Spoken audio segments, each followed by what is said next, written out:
রাজধানীর যানজট নিরসনে এক বিশাল কর্মযজ্ঞ চলছে মোহাম্মদপুর বেড়িবাঁধ এলাকায়।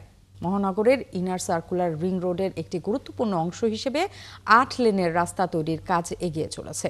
এজন্য ভেঙে ফেলা হচ্ছে বর্জ্য জমা করার 7টি সেকেন্ডারি ট্রান্সফার স্টেশন বা এসটিএস। এমনটা হলে বর্জ্য অপসারণ একটি বড় চ্যালেঞ্জ হবে বলে জানিয়েছে 2 সিটি কর্পোরেশন। সুমন মাহমুদের প্রতিবেদন।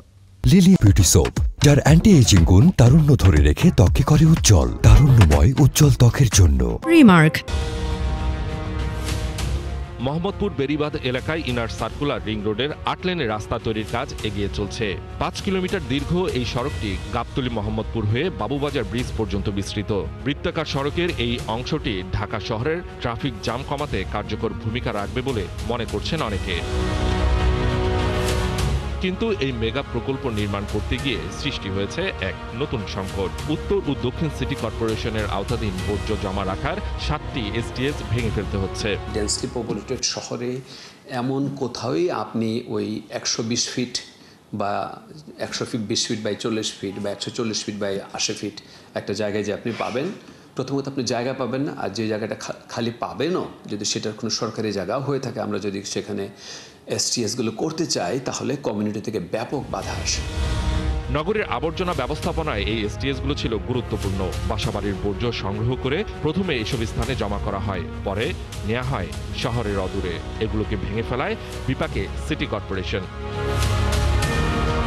তারা বলছে এই এলাকায় আবর্জনাজনিত ভয়াবহ পরিবেশ বিপর্যয়ের আশঙ্কা রয়েছে। এসটিএস আপনি জানেন যে একটা সেকেন্ডারি একটা প্রসেস, বাসাবাড়ি থেকে এনে কিন্তু এখানে জমা করে এখান থেকে নিয়ে যায়। সো আমরা যদি এসটিএসটা না করি তাহলে ময়লাটা কোথায় ফেলবো?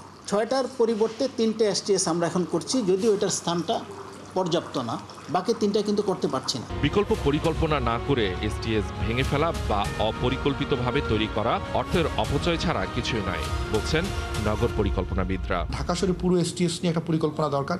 পাশাপাশি এসটিএসগুলো আধুনিক এসটিএস, যেটা পরিবেশ বান্ধব, যেখান থেকে দুর্গন্ধ ছড়ায় না, আশেপাশের এলাকাবাসীর উপদ্রব হিসেবে যেন এসটিএস না থাকে, এই ধরনের পরিকল্পনা দরকার।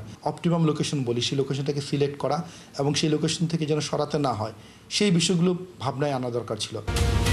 পরিবেশবিদরা বলছেন এখনো কোনোভাবেই বর্জ্য অপসারণকে ব্যবস্থাপনায় আনতে না পারার দায় সিটি কর্পোরেশনেরই। ঢাকা শহরের এখন যে প্রধানতম সমস্যাগুলো, তার অন্যতম একটি হলো এর বর্জ্য ব্যবস্থাপনার অব্যবস্থাপনা।